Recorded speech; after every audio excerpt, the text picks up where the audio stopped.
you alright? Hey there everyone, this is Ray Carcillo, and today we are taking a look at the Conduit, developed by High Voltage Software and published by Sega for the Nintendo Wii.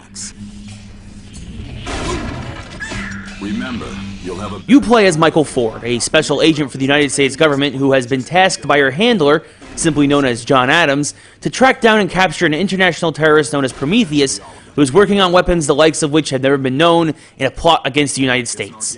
As you track down Prometheus to Washington, D.C., you'll end up in the middle of a conspiracy that is paving the way for an alien invasion. Only with your agent survival skills and an experimental piece of technology known as the All-Seeing Eye, or ASE, will you have a chance of quelling this universal threat to mankind. The Conduit was touted as one of the best first-person shooters on the Wii, and the reason for this is quite honestly because there was an overall lack of true representation for the game genre on the Wii when this was released in mid-2009. Unfortunately, there is just an overall lack of polish that keeps this game from being as elite as it was promoted to be. The story had potential, but moves along at a breakneck pace that an average gamer should beat in only 8 to 10 hours, and feels at times too much like a blatant Perfect Dark ripoff, what with the government conspiracy, alien invasion, crazy technology, and of course being a first-person shooter.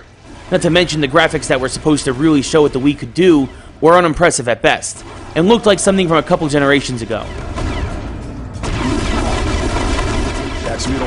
The character designs were uninspired and had too many rough edges for any game of this generation, never mind something as hyped up as the Conduit. Include that with some very dark and bland environment design, and the overall look of the Conduit is a bust. The sound saves the atmosphere for the game a little bit, as the original score composed for each level does help get your blood amped up for spraying some alien brains across the pavement with the various human and alien firearms you'll come across in the game. The voice acting for the game was alright, as Hercules himself, Kevin Sorbo, plays Prometheus, and does a very good job of it. But the voice actors for Michael Ford and John Adams were too over the top and very ineffective as a whole over the course of the game. Not if you want to find out the truth. Now, one of the biggest pluses for the Conduit is the control scheme. The feel of aiming the Wiimote while moving with the control stick or throwing grenades by thrusting your nunchuck was all very smooth and worked well as you moved through the game. The only problem on occasion with the controls is that if you attempted to melee an enemy, which is performed by thrusting the Wiimote towards the game screen, the sensor bar would sometimes lose track of your controller, and your target reticule would freeze as you start to be swarmed by the almost never-ending waves of enemies. And this leads me into the overall gameplay for the Conduit, starting with the abysmal enemy AI. In many sections of the game, including the first level, you have to shut down alien portals, or conduits, hence the name of the game, to keep enemies from invading Washington, D.C.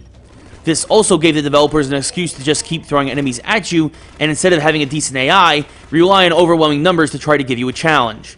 Combine this with very linear levels, unoriginal mission objectives, and a lack of any boss battles, and the actual experience of the single-player campaign for the Conduit is very poor, aside from the interesting alien weapon designs and using the ASE to solve some simple puzzles. More of those creatures. One of those portals they're coming from. One aspect of the Conduit that was highly touted and actually comes close to delivering, though, is its multiplayer. Able to have up to 12 players in a room, which was impressive for the Wii at that point, along with being compatible with the Wii Speak, sets you up for some classic first-person deathmatch scenarios. The multiplayer featured 7 levels from the game, 3 game modes, and customizable weapon loadouts. The only problem I had with the multiplayer was that it featured a radar, which of course had most people, myself included, staring a hole into the corner of the screen more often than not. This left multiplayer open for some grenade-happy fiends who could rack up kills as they just watched through enemy movements the entire time. Aside from this, the multiplayer is what you have come to expect for the most part in a first-person shooter, and can be chalked up as one in the plus column.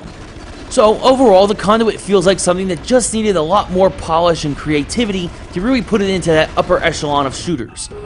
Although it may rank highly on the Wii, for those of us with other systems, the Conduit might make for a good rental, but doesn't live up to the standards of what we've come to expect from so many other first-person shooter games.